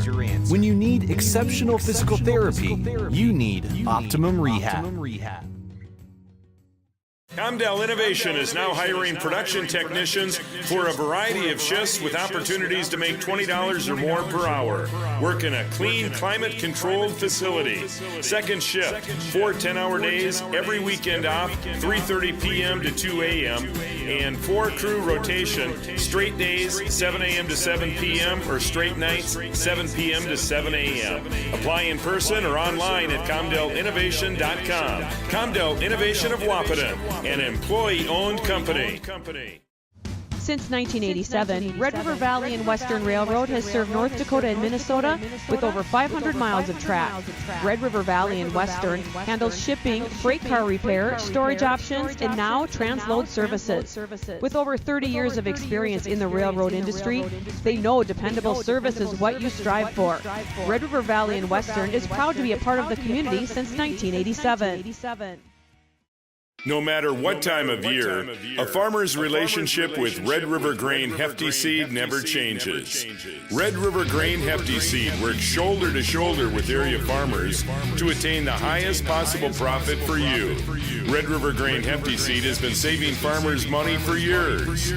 For all your grain and agronomy needs, stop in or call the friendly staff at 643-3738 or visit them online at redrivergrain.com. Welcome back, everybody, to Three Borders Sports Network and Red River Communications Cable Channel 28, and welcome back to the Giants Coaches Show. I'm Joe Schreiner, he's Brian Watson, and we're joined by none other than head coach of the Cowgirls basketball squad. That's Tony Bogenreef. Bogie. Thanks for having me. Welcome back for the winter season. Yeah, came quick. Yeah, we're kind of cold weather out there. Watson just loves this weather. I hate it. It's all right. And it's cold and windy out, but that means it's basketball season. That is for one sure. of your favorite times of the year, I'm sure. It is. I don't like that it's dark when you go to work and then it's dark when you go home, but yeah. Where else are you going to be when it's super cold out? You might as well be in the gym. We're lucky enough to get Bogie tonight. Sadly, one of your daughter's Christmas programs or both daughters. Yeah, both daughters. Both daughters were in a Christmas program tonight, and that got postponed as well due to the weather. So Bogie is kind enough to come on in. Yeah. Thanks, man. Year number what for you? This is number 2. Number 2. Yeah. I was thinking it was 3. No. Hold on a second.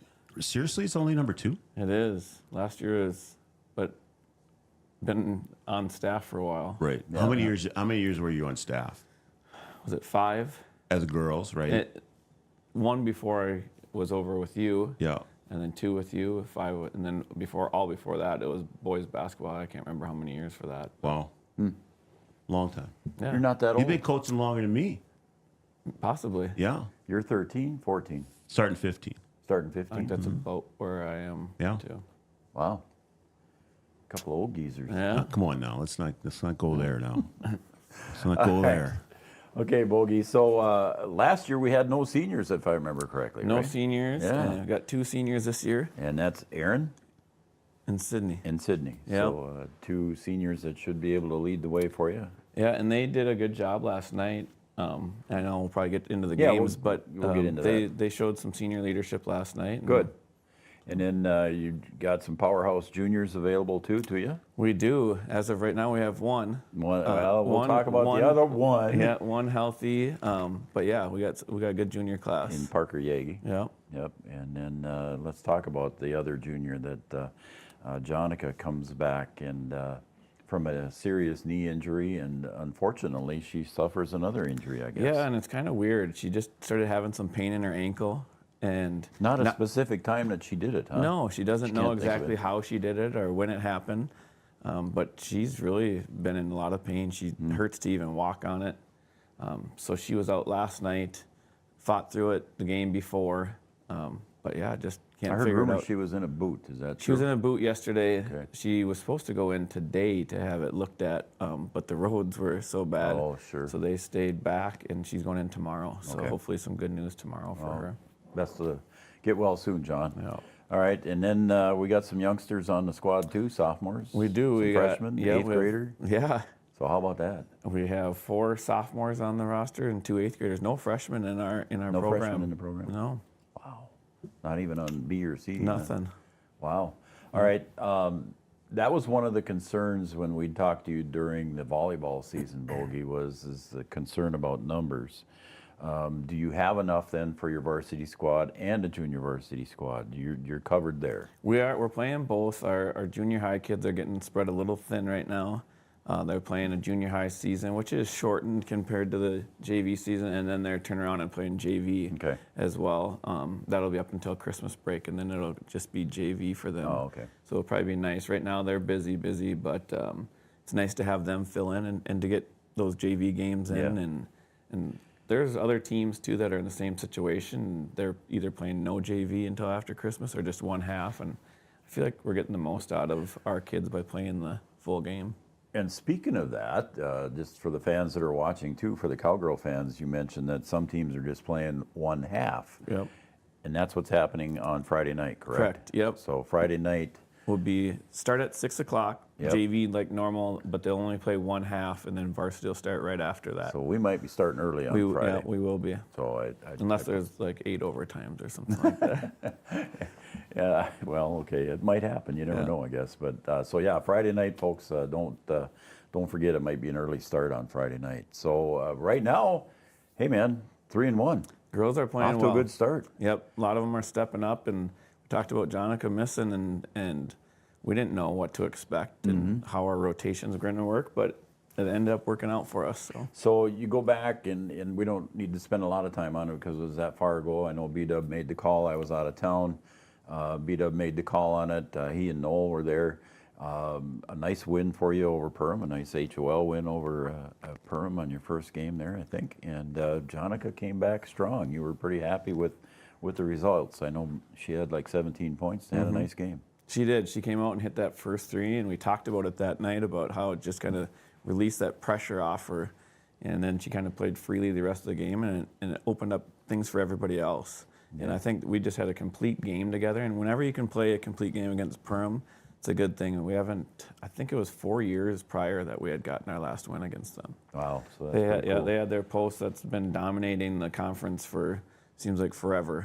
And she's up at Crookston playing, so it was... Willow Thiel. Yep. Yeah. Nice to not see her walk into the gym. All right, so that was Thursday or was that a Friday? That was Friday. That was a Friday. So that next morning, you had to get up and travel down to the cities to take on the state champion in Class A, Goodhue. Yep, and that was a quick turnaround. We got, thankfully it was a home game against Perham. But then we get on the bus at 7:45 the next morning, get down to the hotel, eat a little bit, go to the gym and watch a few games before us. And there was a lot of talent there to watch. And then, suit up against the #1 team. And they kind of just took it to us right away. We kind of got punched in the mouth, but we responded. Second half, we cut it to 4 or 5 twice in the second half, and we turned the ball over 29 times. Oh no, that's gave up like 14 offensive rebounds. So I think just knowing that all that happened and we still had chances, that's a good sign. And a day after a game, so we were overall happy, just didn't play the best. So you're going to take that little file and you're going to keep that little file, and you're going to say, this is what we're going to do when we see them again later this winter. Yeah, and you just sit and follow their scores, and they had a close one the other night. Otherwise, I think they'll beat up on a lot of teams. So it's a good loss as far as knowing that they're going to pick up a lot of wins, and that QRF will hopefully help us out that way. And then, let's see, then after that, you came home again, and you had another home game, I believe. We played against DGF. DGF at home, and B-Dub and Noel had that one too as well. So, again, another nice HOL win for you. Yeah, and we were able to switch up our defenses and turn them over quite a bit. We finished well at the rim, didn't shoot very well. I think we shot 10% from 3. And we've talked about it before. 3-point shooting is kind of our identity a little bit. Play fast, but hit threes too. And in back-to-back games, I think we shot, I think it was like 12% maybe and 10%. So just getting back to attacking the basket and then kicking out. And we didn't do that against DGF, but we did that last night. We hit some threes, and hopefully we can get back to hitting some more threes. I'm sure you will. I'm looking forward to it. And then, before I forget, and I don't want to forget, I'd be remiss without mentioning Emily Gowan out with a knee injury as well. Is anything in the foreseeable future for Emily, or is she pretty much done for the season? Yeah, she's done for the season. I think, I suppose if it was her senior year or something, she would try and rush back, but I don't think she's going to try and rush back. I think she's going to try and do it the right way, fully heal, and she should be back, I would guess, next fall, maybe play volleyball. I'm not exactly sure. Hers was a little bit different than Jonica's, and I think the recovery times maybe a little bit longer. So I'm not exactly sure the plan for fall. But all right, so then you go to Pelican Rapids last night, your third HOL contest here in 4 games, and you took on a tough Pelican Rapids team, and you come away with a nice victory. And I think you were down in that game, if I remember right. Yards was giving us up-to-date kind of play-by-play kind of things, and they're down by 8 or they're down by 10 or whatever, and they're up by this and they're up by that, and then all of a sudden you came back. So talk to us about a little bit about that game. Yeah, we started out, first of all, like we talked about, we didn't know what to expect. We thought maybe Jonica would go, maybe not. So this is the first game that she sat out? Yes. Okay. Yep. And I think Pelican maybe thought, well, now we know game plan-wise who we need to stop, take her out of the lineup, and maybe overlooked us a little bit, but started out down 7-0. And we're like, oh boy, this is not the start that we needed, especially shorthanded. But then we made a few runs, got a couple steals, hit some threes. And then, like you talked about, we were down 7-8, kind of around that 7-10 mark a lot of the second half. And then we chipped away, switched up our defense a little bit, got a few key fouls on their players too. And Ava Janian kind of went on a little run herself. I was just going to say, I heard Ava had a nice night. She had 18 for us and played very, very well. Ran the point guard, which is not easy. Pelican's one of the best on-ball defending teams that we play, and she did a really nice job. Good for her.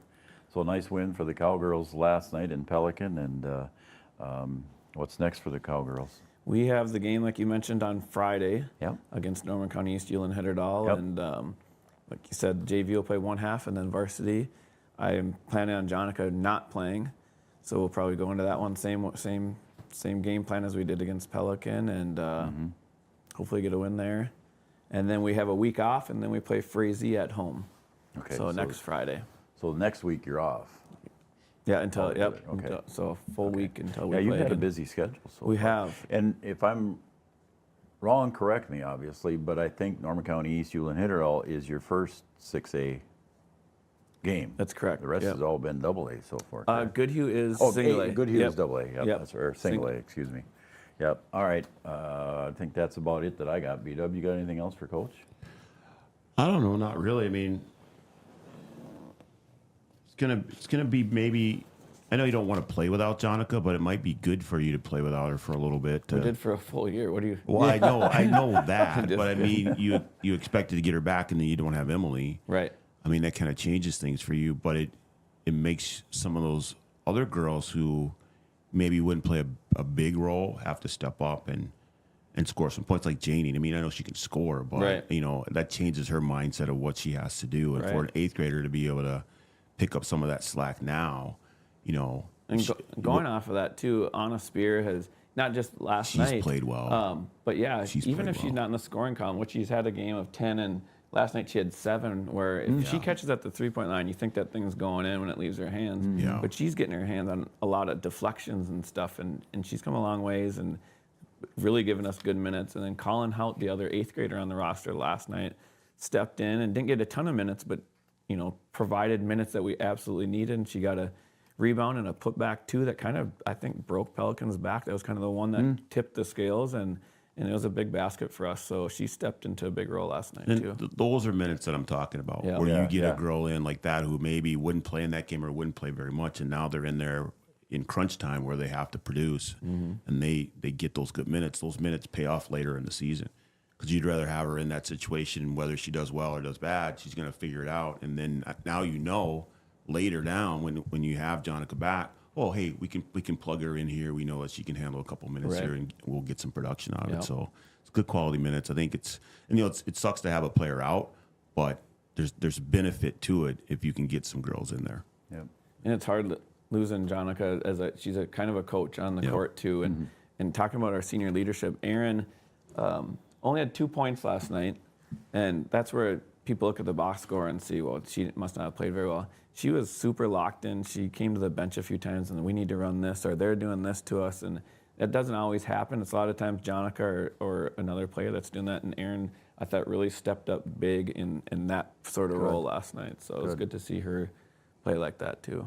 I thought you've gotten good play out of Mariah Coltis too as well. I was just going to ask some about really good play out of her. Yep, and she got into foul trouble a little bit last night, but yeah, her length. I mean, we talked about it too that night. Is she even if she doesn't block the shot, she's affecting shots and gets a lot of rebounds over people and finds open shooters a lot. I mean, she has gotten good. Coach Dahlgren working with the post, finding the opposite wing, and she's listening to her and making plays. Sophomore or junior? She is a sophomore. Sophomore, that's what I thought, yeah. Well, again, some fun stuff. Looking forward to the Cowgirls basketball team for the rest of the schedule. And again, we'll have them on the air Friday night as you take on Norman County East. Ulen Hitterdal, the Titans. Coach, we're going to give you a Southern Valley Travel Center Caribou coffee out there. Go and see Emily and the crew and go have a coffee on us and her. And perfect. enjoy. Thank you, guys. We'll see you Friday night. All right. Thank you. All right. Coach Tony Bogenreef joining us here, Cowgirls basketball head coach. And we're going to talk to the Lady Huskies head coach. Maybe you want to interview. I think I'm good. Brian Watson coming up next. We'll be right back.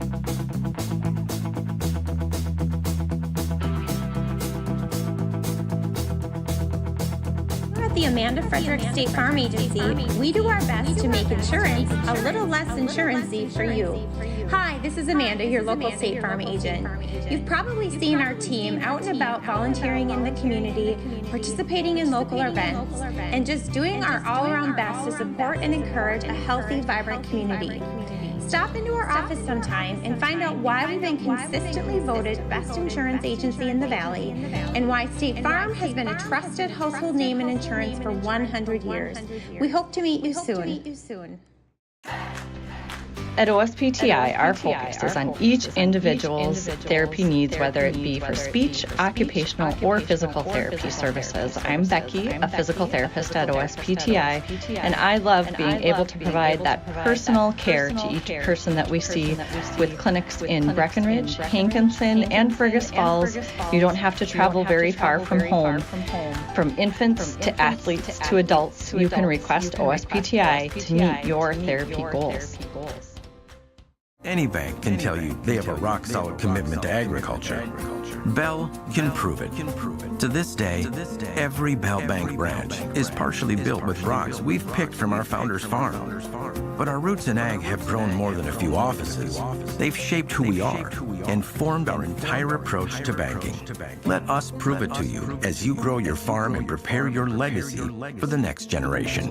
Bell Bank, committed to ag. In Wahpeton, talk to Rick Steckler.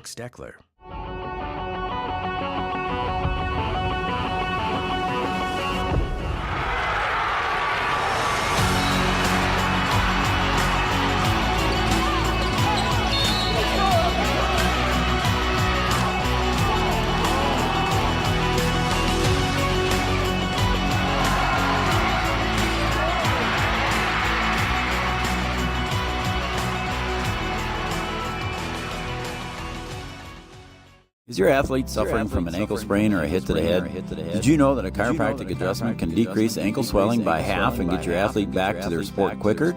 Or dizziness, brain fog can come from a neck subluxation. With 20 years of chiropractic experience, Dr. Andrea at Hornstein Family Chiropractic knows personally how chiropractic adjustments can get you back to playing your sport in no time. Request an appointment online at HornsteinFamilyChiropractic.com or call 701-672-1300. Sometimes it's tough being a dad. Kids grow up fast. Hey, girls. Oh! Love it. Dad, what are you doing? I'm TikToking. Is he serious? Don't even want me around anymore. You know when I first started noticing it? When I stopped getting hugs. Hugs mean a lot to a dad. So, with Command IQ, I found a way to get the hugs back. Watch. Dad, the Wi-Fi is down. Oh, let me see if I can fix it. It's back. Thanks, Dad. You're the best. With Command IQ, you can bring the hugs back.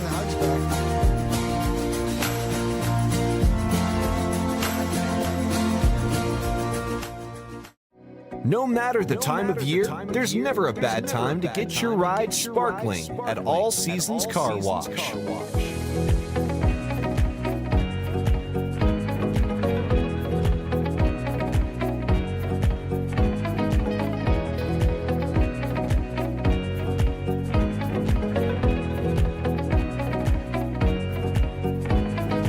Your ride deserves to shine all year round. We'll see you at All Seasons Car Wash.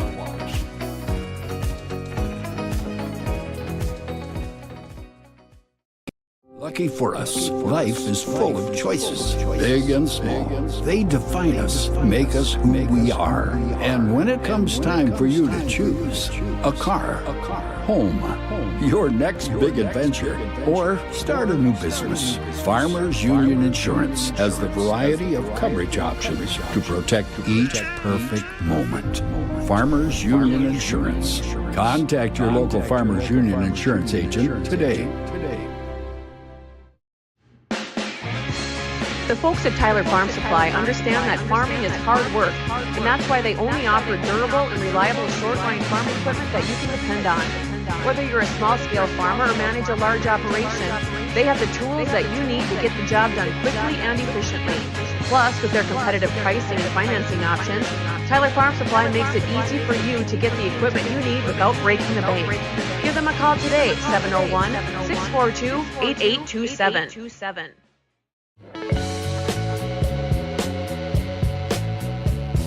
Welcome back, everybody, to the Giants Coaches Show, and presented to you by Red River Communications and Cable Channel 28. Thanks to those two sponsors, and thanks to all of our sponsors. NDSCS came on board here for the winter season, so we want to thank them for joining us.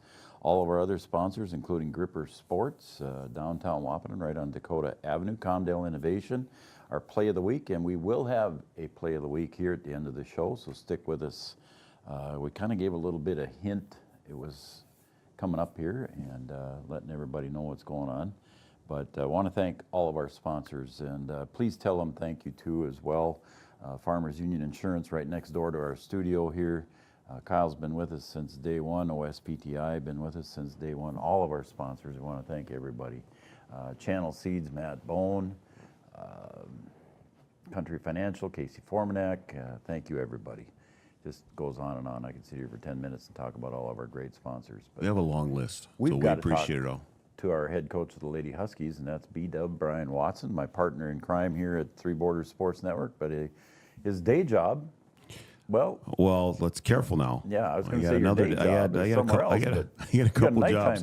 You got a couple jobs. I got a couple jobs. So head coach of the Ladies Huskies basketball squad, that's Brian Watson, and sitting over there behind the microphone producing tonight's show. And Brian, it's a new season for the Lady Huskies. Yeah, it seems like it's taken a long time to get here.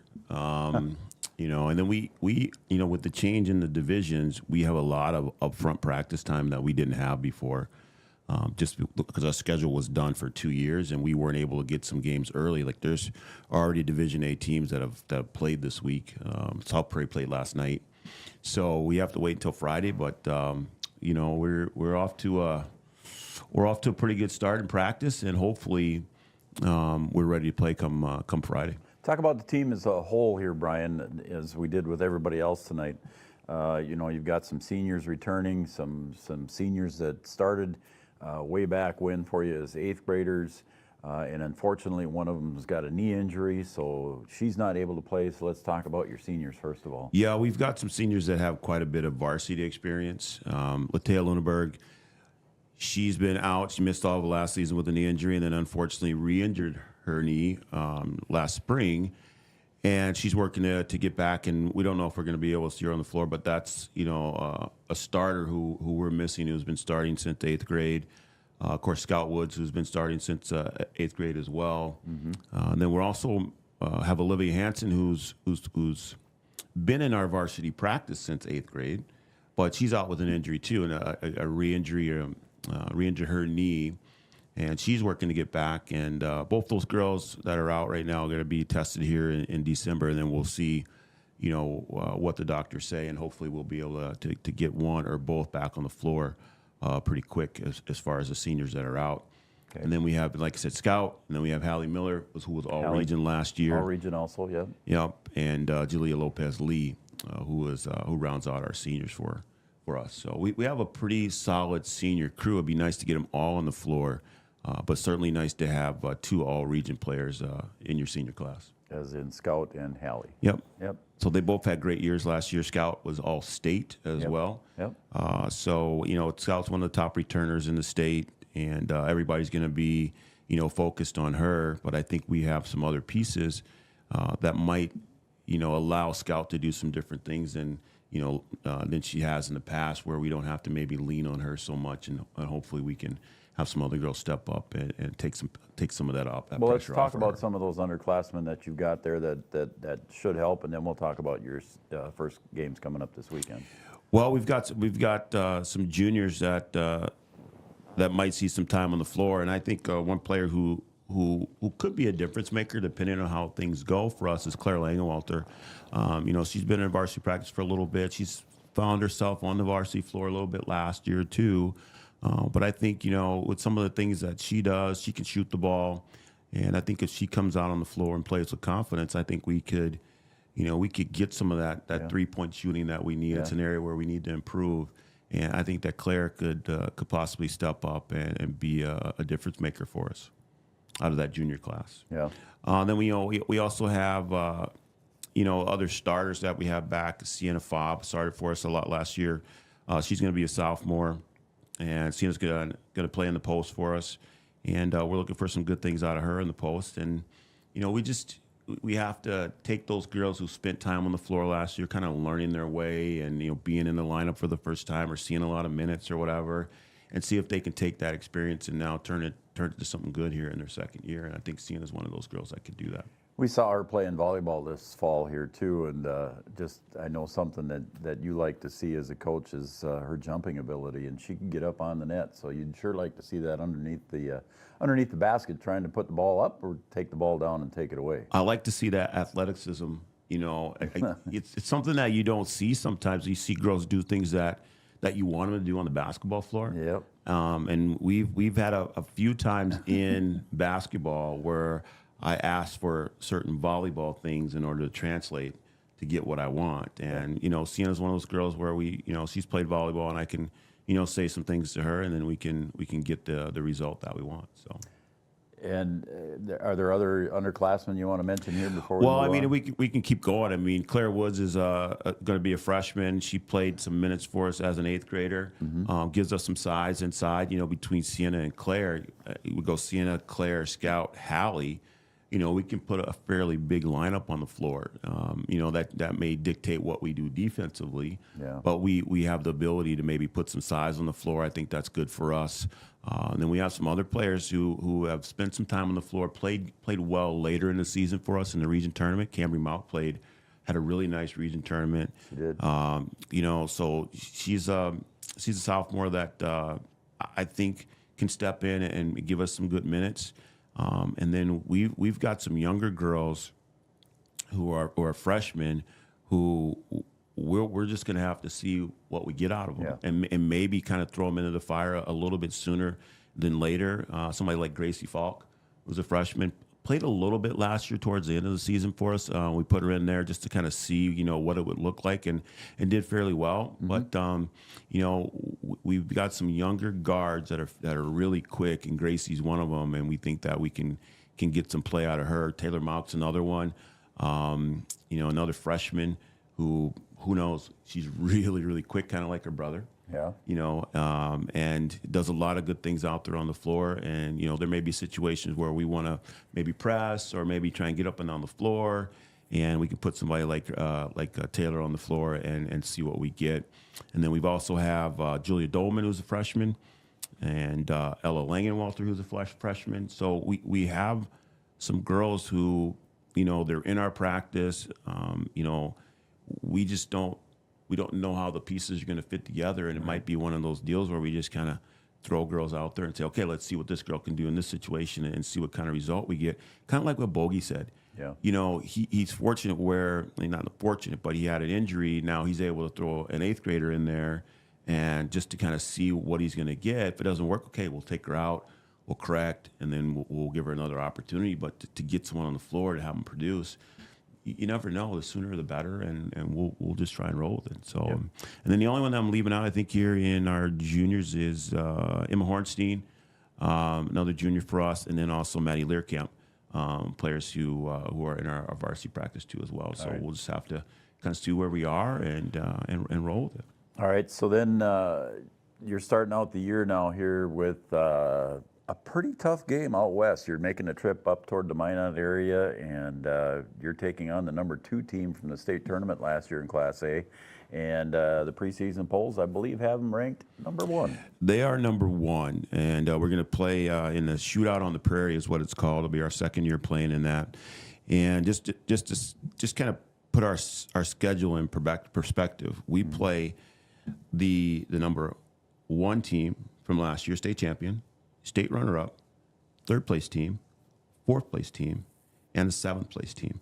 And none of those teams are named Kindred.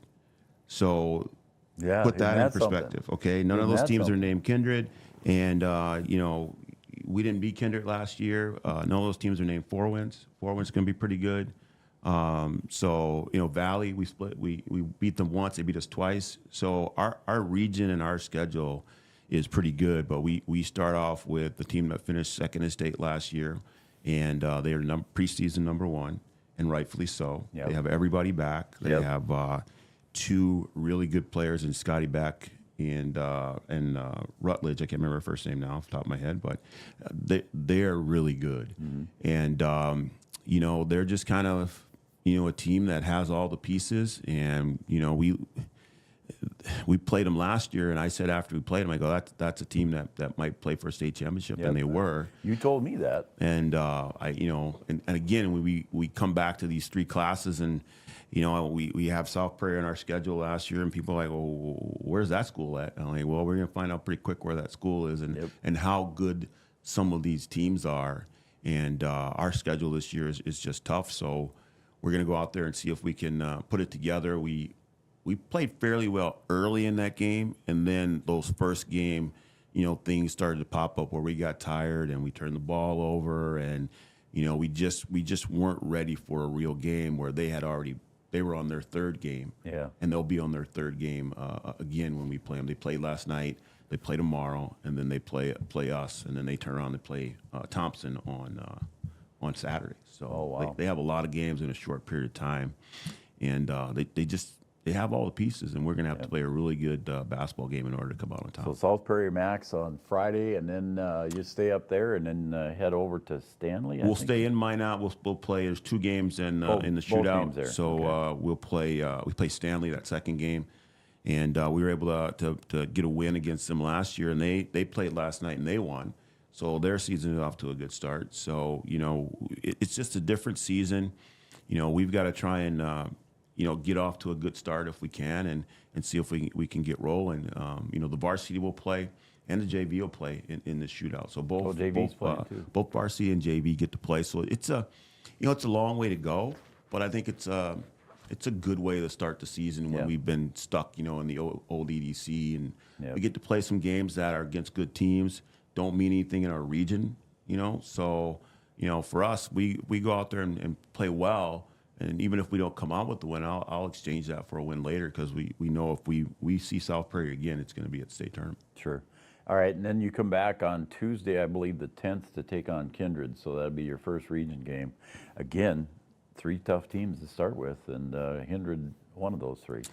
Yeah, I mean they're just a well-rounded team, a well-coached team, and they like to get up and down the floor. They shoot it well. And we had them where we wanted them in the region tournament, and they like champions do. They have champion pedigree, and they turn around, come back, and get the win. So we're gonna have to see if we can play a complete game of basketball. And Kindred's a team that we've yet to beat here, and we've got to figure out a way to do that. They've got a new coach, don't they, this year? No, they don't. No, I thought Sam. Okay. Lisbon has a new coach. Northern Cass has a new coach. Maybe it was Northern Cass. But I think everybody else is the same. I think Central Cass still has the same coach. Okay. But don't quote me on that. So, okay. Yeah. So health-wise, other than Latea, I think everybody else doing pretty good? We're okay. We've got some girls that are a little dinged up, and of course Latea and Olivia are out. But Scout's a little dinged up from the scrimmage that we had against Hillsboro.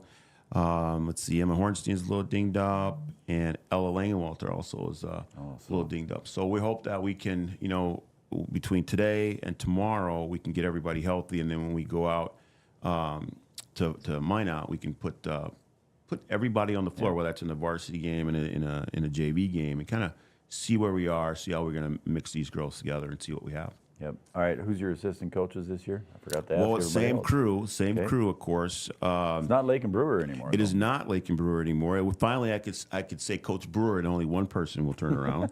So it's Lake and Marinowski. She got married over summer. As assistant coach, Patrick Goulon is assistant coach, coaches C Squad as well, and then Coach Rod Brewer is a JV coach and assistant coach also. So full crew. All right. It's going to be a busy season for the Lady Huskies. It's going to be a busy season. I said it in practice today to the girls. I'm ready to get going, and hopefully they're ready to get going. I don't get to play the game; they have to play the game. But it's been a long wait. Yeah. The season did not end the way that we wanted it to end, right. And that time off in between, it just kind of nags at you a little bit. And I'm ready to get going and see what we can do. I think that we have the ability to have a pretty successful season. And we've just got to go out on the floor and play the games. And we talked earlier with Coach Ralph about the 3-class system, and I know you're a fan of it now and a believer in it. And I always have been. I mean, I've said it all along that there needed to be 3 classes in North Dakota basketball for sure. Agreed. All right, B-Dub, I'm going to turn you loose here, but I do have a Caribou coffee that I'll give to you. Oh, I get one too? After the show. All right, that sounds good. I appreciate it. You want to take a break and we'll come back with the Condell Innovation Play? We can do that. We can take a break and then come back and we can close out with the Play of the Week. All right, Coach, you got anything else on your squad?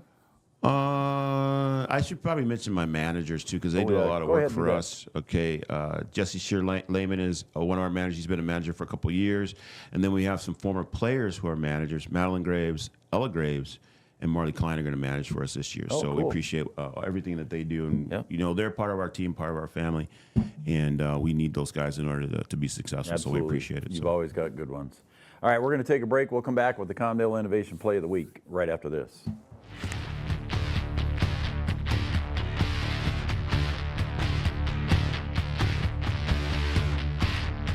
Every business begins with an idea. With dedication, hard work, and high-speed broadband, that idea can grow into something giant.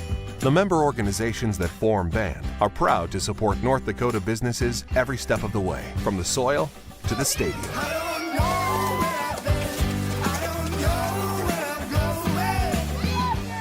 The Broadband Association of North Dakota, helping North Dakotans grow bright ideas into big business. There is no off-season for greatness. You do what it takes to stay in the game.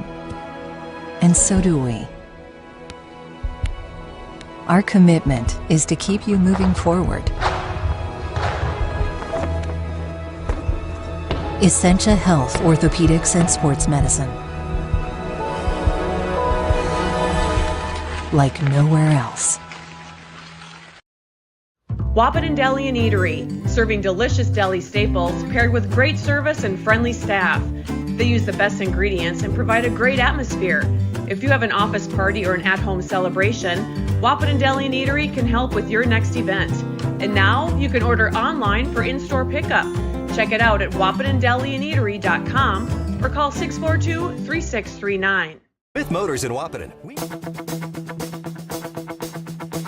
Welcome back to the Giants Coaches Show on Three Borders Sports Network, and it's presented to you by Red River Communications and Cable Channel 28, our own dedicated cable channel. And I'm Joe Schreiner, Brian Watson, the man behind the microphone, and producing tonight's show. But you had one other thing you wanted to mention here about your squad before we move on to the play of the week. I forgot a player. Oh, no, that's not good. I know. Skyly Poolscamp, sophomore. Oh, sure. Yeah. So another player, another guard who can do some things for us, and another piece that could help us kind of, stretch out, like three-point line a little bit too as well. So another player that we can mix in there, and along with Claire Langenwalter, we'll see. We have some pieces of some girls that haven't spent a lot of time on the varsity floor, and I think Skyly's another one of those girls who can step in and give us some good quality minutes. I'm excited for all the local basketball squads here, the boys Huskies and Lady Huskies, and then both Cowboys and Cowgirls basketball squads. I'm looking forward to the whole winter season for everybody. And Grace Brandt sounds like she's having fun, and Ryan and I'm afraid of Grace Brandt because I feel like right now she could just step in and just take over. She was talking about wrestling, and I'm like gymnastics. I'm like, hey, you want to talk about NFL? I mean, what you want to talk about soccer? What are you talking about? I'm sure.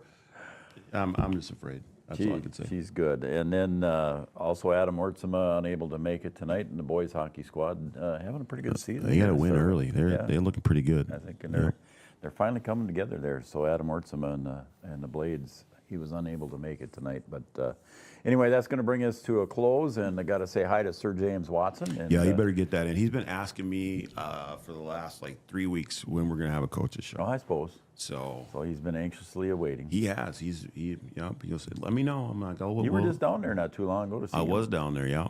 They had a 7th and 8th grade tournament in his honor and his How name. about that? And pretty good tournament, some pretty good basketball. We watched an 8th grade game that was as good as a varsity game. Wow. It was a couple 6'3" 8th graders, 7th graders. Yeah, wow. It was pretty good. Pretty good basketball. Peoria, right? Yep. In my old high school. All right, in honor of James Watson, that was pretty cool. So again, Sir James, thanks for tuning in. Everybody, thanks for tuning in tonight, and all of our Studio 22 design shout-outs that we've gotten over the past few weeks here. It's been great, and we thank you all for doing that and watching Three Borders Sports Network. And again, thanks to all of our sponsors as well.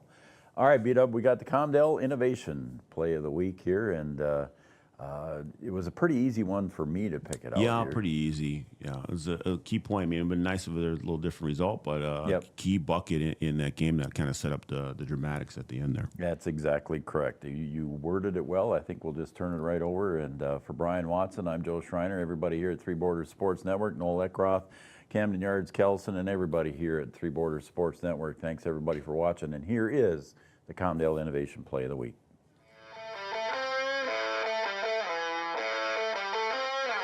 Seconds, 35 seconds on the shot clock. Titans stay in the zone. Krejci down low. Let's see what the Cowboys do. Krejci for three. Got it. We're tied. Krejci with a big three, his third one of the night. We're tied with 22 seconds to go.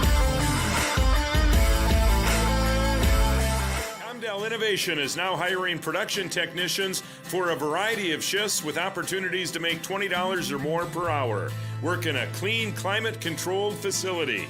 Second shift, 4 10-hour days, every weekend off, 3:30 p.m. to 2 a.m., and 4 crew rotation, straight days, 7 a.m. to 7 p.m., or straight nights, 7 p.m. to 7 a.m. Apply in person or online at ComdelInnovation.com. Comdel Innovation of Wahpeton, an employee-owned company.